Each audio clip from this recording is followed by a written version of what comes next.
सबसे पहला चीज क्या है अपना, डोमेन एंड रेंज। पहले डोमेन क्या होता है, रेंज क्या होता है, को डोमेन क्या होता है, ये समझ लो आप लोग। डोमेन क्या होता है, रेंज क्या होता है, को डोमेन क्या होता है, ठीक है। जैसे अभी मेरा एक मैट्रिक्स ए है, उसमें है 1 2 3, मैट्रिक्स नहीं सेट ए, और सेट बी है मेरा 2 4 6 8, ठीक है। My relation is A relation B, A rel R stand for relation, ठीक है। A relation B such that ठीक है, रिलेशन इज इक्वल्स टू, ठीक है, x plus one where x belongs to A. मतलब एक्स का वैल्यू आपको कहां से लेना है, ए से लेना है, ठीक है। तो ये मेरा ए हो गया। अभी रिलेशन में क्या क्या आएगा, अगर मैं एक्स का वैल्यू 1 लेता हूं तो 1 + 1 कितना होगा, 2 होगा, राइट। अगर एक्स का वैल्यू मैं 2 लेता हूं, 2 + 1 कितना होगा, 3 होगा। एक्स का वैल्यू अगर मैं 3 लेता हूं तो 3 + 1 कितना होगा, 4 होगा, ठीक है। इसमें मैं 3 भी ऐड कर देता हूं। और एक्स का वैल्यू पॉसिबल है क्या, नहीं, ठीक है।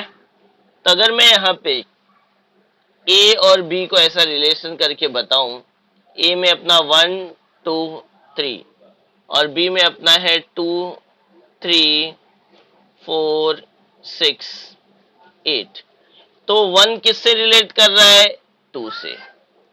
2 किससे रिलेट कर रहा है, 3 से। 3 किससे रिलेट कर रहा है, 4 से, ठीक है। तो आप देखोगे कि ए का हर एक वैल्यू का कोई ना कोई रिलेशन है, किसके साथ, बी के साथ। तो कोई ना कोई रिलेशन है, तो ये अपना इनपुट साइड है, ये अपना आउटपुट साइड। तो जो ए गिवन होता है उसको बोलते हैं डोमेन, और जो बी रहता है अपना आंसर वाला पार्ट उसको बोलते हैं कोडोमेन। उसको क्या बोलते हैं, कोडोमेन। और ये जो आंसर मिलता है, ये जो आंसर मिलता है बी के अंदर, मतलब ए का जो भी रिलेशन है बी के साथ, उस आंसर को बोलते हैं हम लोग रेंज। उस आंसर को बोलते हैं हम लोग रेंज, ठीक है। जो अपना गिवन डेटा ए रहता है वो अपना डोमेन होता है, जो गिवन बी होता है वो अपना कोडोमेन होता है। ए का जो वैल्यू बी से रिलेट कर रहा है, सिर्फ उस पर्टिकुलर वैल्यूज को हम लोग क्या बोलते हैं, रेंज। अब पॉसिबल ऐसा है कि रेंज कोडोमेन से या तो छोटा हो सकता है या तो कोडोमेन के इक्वल हो सकता है, बराबर है। अगर अपने को इतना ही डेटा दिया 2 3 4, तो रेंज और कोडोमेन इक्वल हो जाएंगे। लेकिन अपने को 6 8 दे दिया है तो रेंज कोडोमेन से लेस हो गया। तो whenever range is less than codomain, जब रेंज कोडोमेन से छोटा होता है तो ऐसे टाइप के फंक्शन को बोलते हैं इनटू फंक्शन। क्या बोलते हैं, into function. And whenever range is equal to codomain, तो ऐसे फंक्शन को हम लोग बोलते हैं ऑन टू फंक्शन। क्या बोलते हैं, onto function. Whenever range is less than codomain तो उसको बोलते हैं into. Whenever range is equal to codomain तो ऐसे फंक्शन को क्या बोलते हैं हम लोग, ऑन टू फंक्शन, ठीक है। Now clear with range, codomain and domain, बोलो। इनटू ऑन टू समझ में आ गया।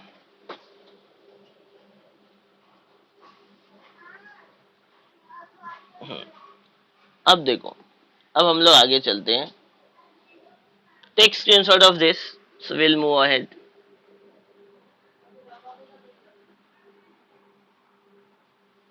चलो नेक्स्ट देखो।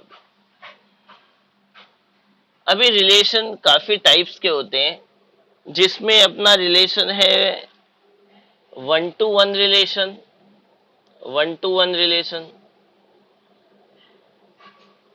1 to many relation, 1 to many relation, many to 1 relation, many to one relation and many to many relation. Many to many relation. one to many to one, many to many. ठीक है, many to many. अब देखो one to one relation कब होता है? One to one relation कब होता है? देखो ये अपना ये जैसे वन टू थ्री, यहाँ पे है टू थ्री फोर, या वन टू थ्री कुछ भी, वन का टू से रिलेशन है, टू का थ्री से, थ्री का फोर है, तो यहाँ की हर एक वैल्यू का, यहाँ की हर एक वैल्यू के साथ रिलेशन है, इसको बोलते हैं वन टू वन रिलेशन। मतलब एक वैल्यू का एक ही के साथ रिलेशन है, तो ये हो गया वन टू वन रिलेशन। अब ये है one to many. One to many मतलब one two three, one two three.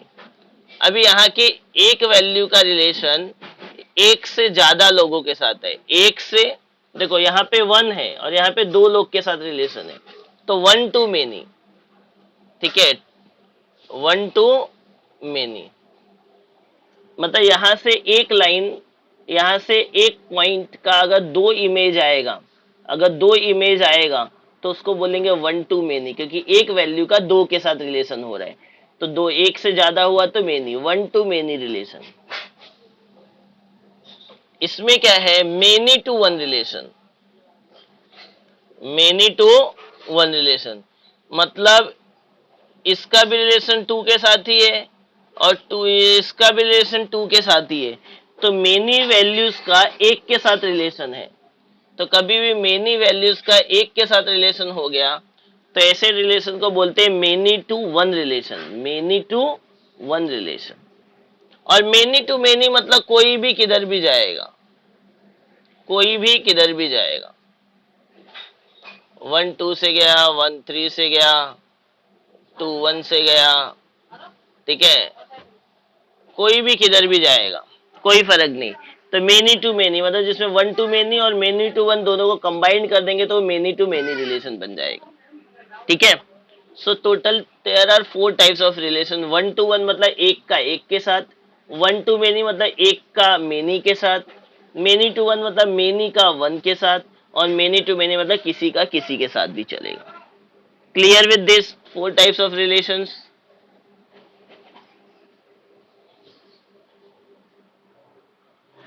बोलो, कोई डाउट है?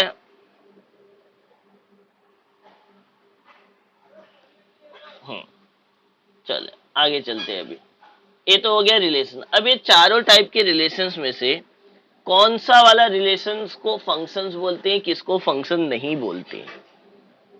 तो फंक्शन की डेफिनेशन क्या होती है? There should be a unique image of A into B. ठीक है, मतलब ए का एक यूनिक इमेज बी में होना चाहिए। ठीक है, and there should not be any free element in A, और ए में कोई भी एलिमेंट बाकी नहीं होना चाहिए। बी में बाकी है, फ्री बैठा है, चलेगा, लेकिन ए में फ्री नहीं होना चाहिए। मतलब ए का हर एक वैल्यू का एक ही इमेज होना चाहिए बी में, हर एक वैल्यू का एक ही इमेज बी में होना चाहिए, एक से ज्यादा इमेज नहीं होना चाहिए। ठीक है, तो यहाँ पे देखो हर एक वैल्यू का एक ही इमेज है, कोई भी वैल्यू ए में खाली है क्या? नहीं। बी में खाली रहेगा, चलेगा। तो ए वाला जो फंक्शन है, ए वाला वन टू वन रिलेशन क्या है? फंक्शन है। ठीक है, यहाँ पे भी देखो वन का भी एक ही इमेज है टू, और टू का भी एक ही इमेज है टू। भले दोनों सेम है तो क्या, लेकिन इमेज तो एक ही है ना। वन का एक ही इमेज है, टू का भी एक ही इमेज है। टू के दो इमेज है क्या? नहीं, एक ही इमेज है। ठीक है, थ्री का भी एक ही इमेज है। अच्छा, ए में कोई खाली है क्या? नहीं। बी में खाली है, चलेगा। मतलब ए वाला मेनी टू वन भी ए फंक्शन है, और बाकी ये दोनों को फंक्शन नहीं बोलते। क्यों? क्योंकि यहाँ पे वन के दो इमेज आ गया, वन का एक इमेज वन भी है, वन का एक इमेज टू भी है, तो एक वैल्यू के दो इमेज पॉसिबल नहीं है, तो ऐसे टाइप को फंक्शन नहीं बोलते। यहाँ पे भी सेम चीज। Understood? So these two are functions and these two are not a function.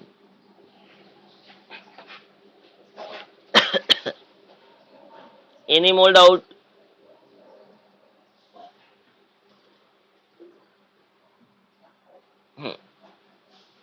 Next आता है अपना सिग्नम फंक्शन, ठीक है। और उसके पहले हम लोग मॉड्यूलस को देखते हैं। मॉड्यूलस फंक्शन क्या होता है, सिग्नम क्या होता है।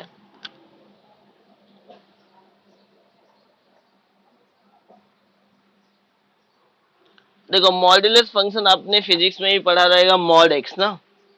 मॉड्यूलस क्या रहता है अपना, mod x. Modulus function, modulus function क्या रहता है अपना, मॉड एक्स, ठीक है। तो देखो मॉड एक्स का जो वैल्यू होता है इक्वल टू एक्स होगा, इक्वल टू माइनस एक्स होगा और इक्वल टू जीरो होगा। कब कब होगा, अगर x का वैल्यू ग्रेटर देन जीरो है तो मॉड x को पॉजिटिव x लेंगे, x का वैल्यू लेस देन जीरो है तो mod x equal to negative x लेंगे, और x का वैल्यू अगर इक्वल टू जीरो है तो मॉड x का वैल्यू क्या लेंगे, जीरो लेंगे, ठीक है। नेक्स्ट है अपना सिग्नम फंक्शन। ये सब फंक्शन आपको ध्यान में रखना है। सिग्नम फंक्शन क्या रहता है अपना, इसका फॉर्मूला है सिग्नम फंक्शन मतलब signum of x equals to mod x upon x, mod x upon x, ठीक है, मॉड x अपॉन x।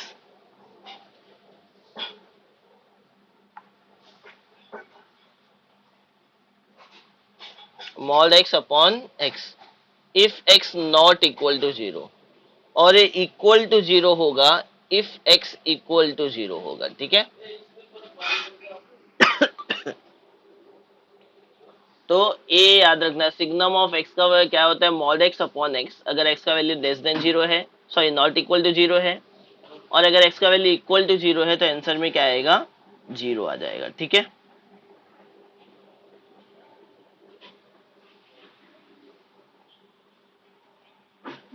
आगे अगर आप सोचो मॉड x का वैल्यू x रहेगा तो x अपॉन x सिग्नम का वैल्यू क्या होगा, वन। मॉड x का वैल्यू माइनस x होगा तो माइनस x अपॉन x क्या हो जाएगा, माइनस वन हो जाएगा, ठीक है। आगे greatest integer function. Greatest integer function, greatest integer function क्या होता है अपना, ग्रेटेस्ट इंटीजर फंक्शन।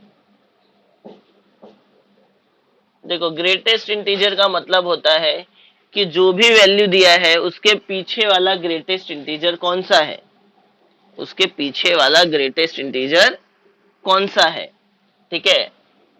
तो ग्रेटेस्ट इंटीजर को मैं बॉक्स में x से डिनोट करता हूं, बॉक्स में x से डिनोट करता हूं, ठीक है।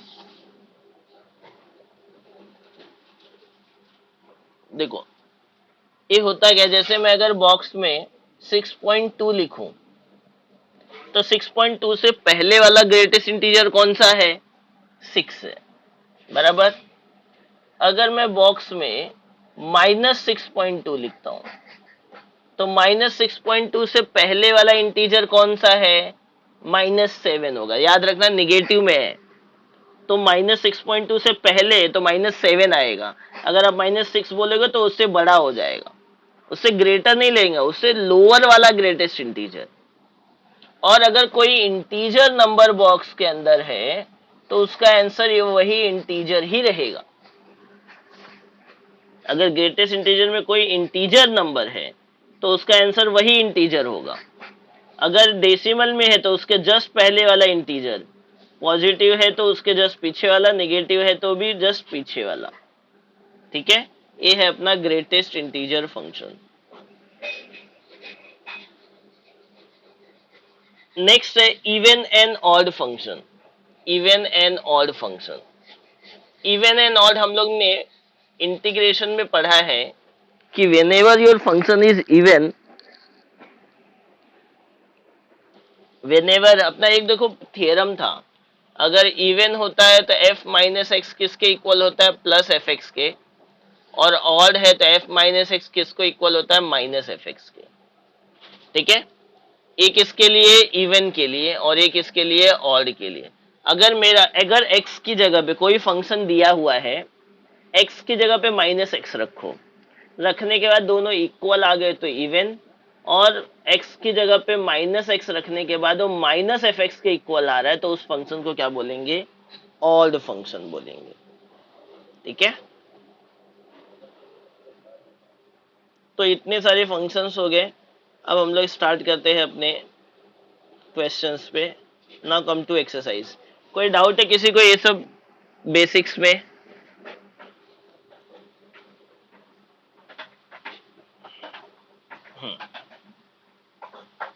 चलो अब आप अपना कॉम्पिटेटिव वाले पार्ट्स में आ जाओ। देखो, एक भी आपका सीईटी में पहले नहीं था, तो सीईटी के क्वेश्चंस इसमें बहुत रेयर चांसेस है कि रहेंगे, तो हम लोग इसमें से सब जेडबल मेंस वाले क्वेश्चंस करेंगे। ठीक है, जैसे अभी आप क्वेश्चन नंबर 7 देखो। क्वेश्चन नंबर 7 जेई मेंस 2019 का क्वेश्चन है।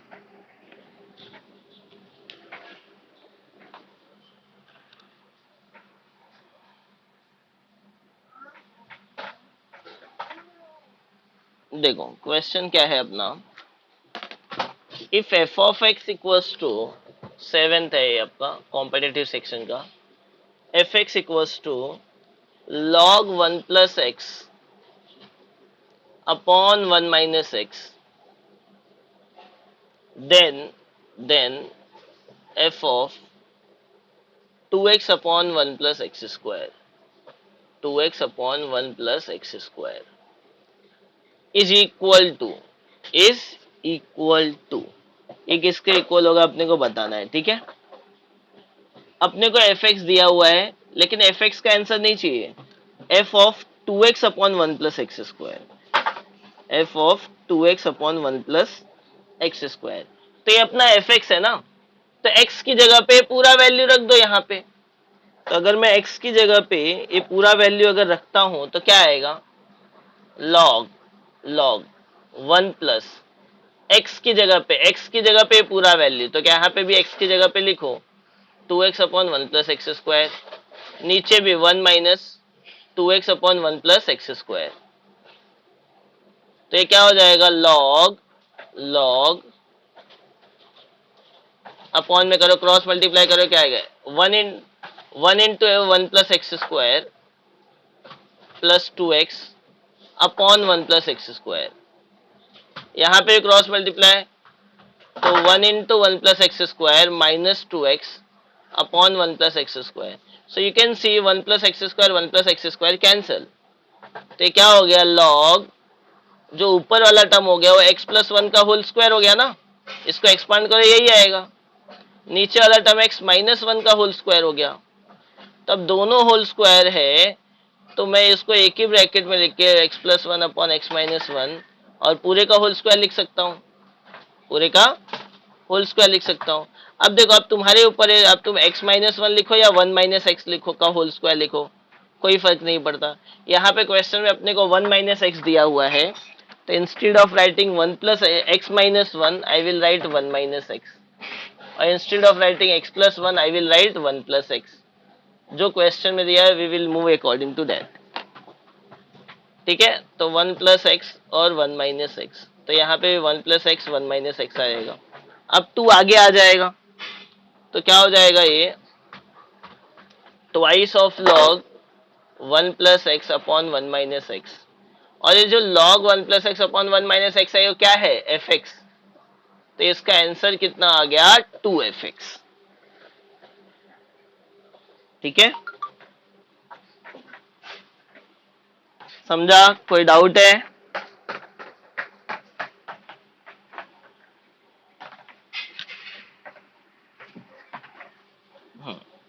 चलो take screenshot of this fast.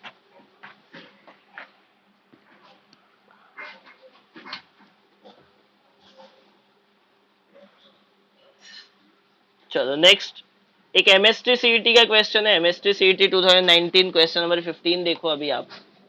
Which of the following is an even function? Which of the following is an even function? मैंने अभी अभी बताया था इवन कैसे फाइंड करते हैं हम लोग। एक्स की जगह पे क्या रखते हैं? माइनस रखते हैं, रखने के बाद अगर वो प्लस एफ एक्स के इक्वल आया तो इवन, माइनस के इक्वल आया तो ऑड। सो लेट्स चेक 15 ना, 15 अब देखो आपको यहाँ पे रख के समझ में आएगा। पहला ऑप्शन ए क्या दिया है, F X equals to 3 cos x + 4। तो अगर मैं x की जगह पे -x रखता हूं तो 3 cos -x + 4। अपने को मालूम है cos माइनस थीटा क्या होता है, प्लस cos थीटा होता है। तो आप देख सकते हो कि माइनस रखने के बाद जो आया वो प्लस एफ एक्स के साथ ही आएगा ना, इक्वल। तो ये क्या हो गया अपना इवन। अगर माइनस रखने के बाद प्लस एफ एक्स के इक्वल आया तो फंक्शन अपना इवन हो गया। ठीक है, तो जब पहला ही ऑप्शन आ गया तो हमें अपने को आगे जाने की जरूरत ही नहीं है, क्योंकि आपको स्टार्टिंग में ही आंसर मिल गया।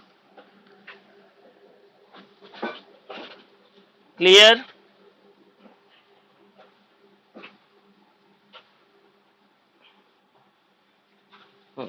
नेक्स्ट देखो question number 25, MST CET AB 19 का क्वेश्चन है। ठीक है, take screenshot fast. Question number 15 का ले लो फटाफट। चलो डन। नेक्स्ट 19 देखो, सॉरी क्वेश्चन नंबर 25, ये भी एमएसटी सीईटी का क्वेश्चन है। You have to find domain of fx equals to root sin x plus root 16 minus x square, root sin x plus root 16 minus x square। ठीक है, देखो अभी एक question ध्यान से। डोमेन और रेंज वाले क्वेश्चन काफी कंफ्यूज करते हैं, तो इनको ध्यान से देखो। Root sine X plus root 16 minus X square. देखो अगर आपको इसकी वैल्यू निकालनी तो आपको पता होना चाहिए कि रूट के अंदर अगर पॉजिटिव नंबर है तो ही हम लोग रूट के बाहर निकाल सकते हैं। इसका मतलब हुआ कि साइन एक्स का वैल्यू भी greater than and equal to 0 होना चाहिए और 16 माइनस एक्स स्क्वायर का वैल्यू भी greater than and equal to 0 होना चाहिए। ठीक है, अब साइन एक्स अपना जीरो से बड़ा कब तक जाएगा, तो आपको पता है कि साइन जीरो कहाँ पे होता है, 0 पे होता है और वैल्यू इंक्रीज होते जाती है, वैल्यू इंक्रीज होती जाती है। मतलब साइन का ग्राफ अगर यहाँ पे 0 से स्टार्ट हुआ है तो वापस 180 पे आके खत्म होता है पाई पे, राइट, ऑड मल्टीपल ऑफ पाई पे। फिर पाई से चालू होगा तो 2 पाई पे आके खत्म होगा, राइट। तो इन शॉर्ट 0 से पाई 2 पाई ऐसे चलते रहेगा। इसका मतलब है कि साइन एक्स ग्रेटर देन 0 तभी होगा व्हेन एक्स बिलोंग्स टू, या एक्स की जो वैल्यू रहेगी वो 2n पाई, सो 2 से 2n+1 पाई तक जाएगा। मतलब यहां से अगर चालू हो रहा है तो 0 से 1, अगर मैं n का वैल्यू 0 रखूं तो ये 0 हो जाएगा और ये 0+1 पाई आ जाएगा। समझ में आया, 0 से पाई। ये तो हो गया x का। अब दूसरा है 16 माइनस एक्स स्क्वायर। अगर मैं 16 को उधर ले तो 16 ग्रेटर देन एक्स स्क्वायर, इसका मतलब होगा कि x square less than 16, right ना, x square less than and equals to 16। तो अगर मैं रूट लूंगा तो क्या आएगा, -4 टू -4, आ जाएगा, राइट। तो x इन दोनों के बीच में रहेगा, x इन दोनों के बीच में रहेगा। तो अब देखो इन दोनों के बीच में कहां तक, ये निगेटिव साइड है ना, निगेटिव साइड। पाई का वैल्यू, अब इसमें आपको थोड़ा सा सोचना पड़ेगा कि मुझे दोनों दिया हुआ है, दोनों दिया हुआ है, तो पाई का निगेटिव वैल्यू कौन सा रहता है, -पाई। और पाई का वैल्यू कितना होता है, 3.14। पाई का वैल्यू कितना होता है, 3.14। मतलब इसकी जो वैल्यू रहेगी -4 से -पाई आएगी, -4 से -पाई, यूनियन 0 से पाई। नहीं समझा तो देखो यहाँ पे ग्राफ पे हम लोग ड्रॉ कर लेते हैं तो आपको समझेगा। -4 यहाँ पे आएगा, +4 यहाँ पे आएगा। ठीक है, -4 यहाँ पे आएगा, +4 यहाँ पे आएगा। ठीक, अब -पाई मतलब -3 पॉइंट, ए इसके लिए हो गया। Minus pi two plus pi, minus pi यहाँ पे आएगा और प्लस पाई पहले आएगा, प्लस पाई पहले आएगा। तो ये रीजन कब सेटिस्फाई करेगा, जब वैल्यू इन दोनों के और यहाँ पे क्या आएगा अपना जीरो, क्योंकि जीरो टू पाई के बीच में भी अपना साइन एग्जिस्ट होता है। ठीक है, जीरो टू पाई के बीच में भी अपना साइन एग्जिस्ट होता है।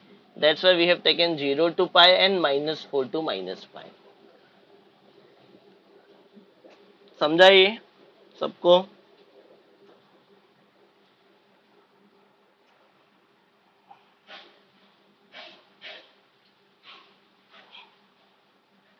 चलो टेक स्क्रीनशॉट फास्ट। इसके बाद हम लोग क्वेश्चन नंबर 33 करते हैं। MSCET 2018 का क्वेश्चन है, क्वेश्चन नंबर 33। हाँ बोलो। यस यस, या बाय बाय। 33 क्या दिया है, r-2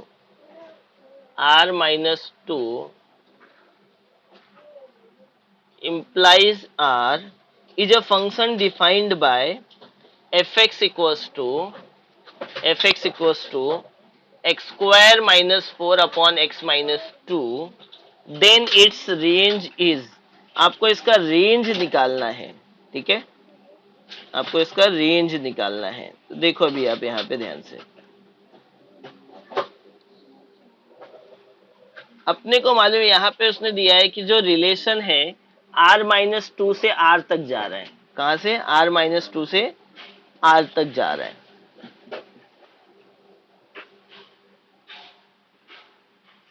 तो हम लोग, और एफ ऑफ एक्स दिया है, अगर मैं एफ ऑफ एक्स को सिंप्लीफाई करूं तो 4 मतलब 2 का स्क्वायर ना, तो ये क्या हो जाएगा, a minus B A plus B upon x minus 2। तो x माइनस टू कैंसल, तो F of X equal to क्या आ गया, x प्लस 2 आ गया। क्या आ गया, x प्लस 2 आ गया। ये कौन सा वैल्यू है, इसको मैं एफ ऑफ एक्स भी लिख सकता हूँ या y भी लिख सकता हूँ। ठीक है, कंफ्यूज नहीं होना। अब मुझे इसका डोमेन चाहिए, राइट, मतलब कहां से लेके कहां तक वैलिड है।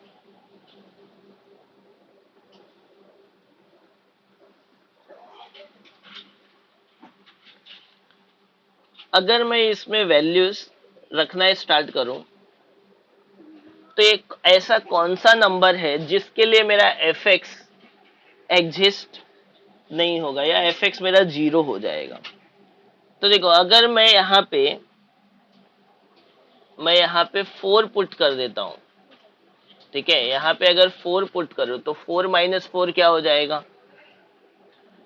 देखो, इससे बेटर है कि आप ऐसे जाने के से बेटर है ना कि इसको आप y एज्यूम कर दो, y इक्वल टू, ठीक है, X square minus 4 upon X minus 2। ठीक है, y equal to X square minus 4 upon X minus 2। अच्छा, इसको तो आपने सिंप्लीफाई किया ना, y minus 2 equal to X. नहीं ठीक है, जा छोड़ो, ये जान दो, यहां तक y equal to X plus 2, y equal to X plus 2। तो देखो, वो क्या बोल रहा है कि डोमेन जो है उसमें 2 नहीं लेना है, डोमेन में 2 नहीं लेना है, r-2 है। तो अगर मैं डोमेन में 2 नहीं लूंगा मतलब x का वैल्यू 2 नहीं होगा। अगर x का वैल्यू 2 होगा तो 2 प्लस 2 y कितना आएगा, 4। इसका मतलब जब x का वैल्यू 2 नहीं लूंगा तो y में अपना 4 नहीं आएगा। बस, मतलब y में ऑल रियल नंबर आएगा लेकिन 4 नहीं आएगा। समझ में आया? वापस देखो, ये डोमेन है और ये रेंज है, right.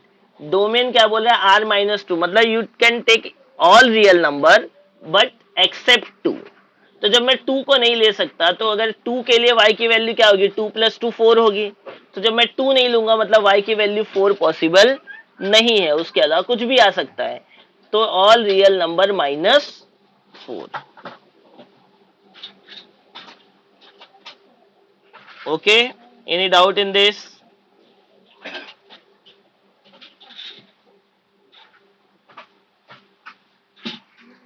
Reply everyone. Any doubt?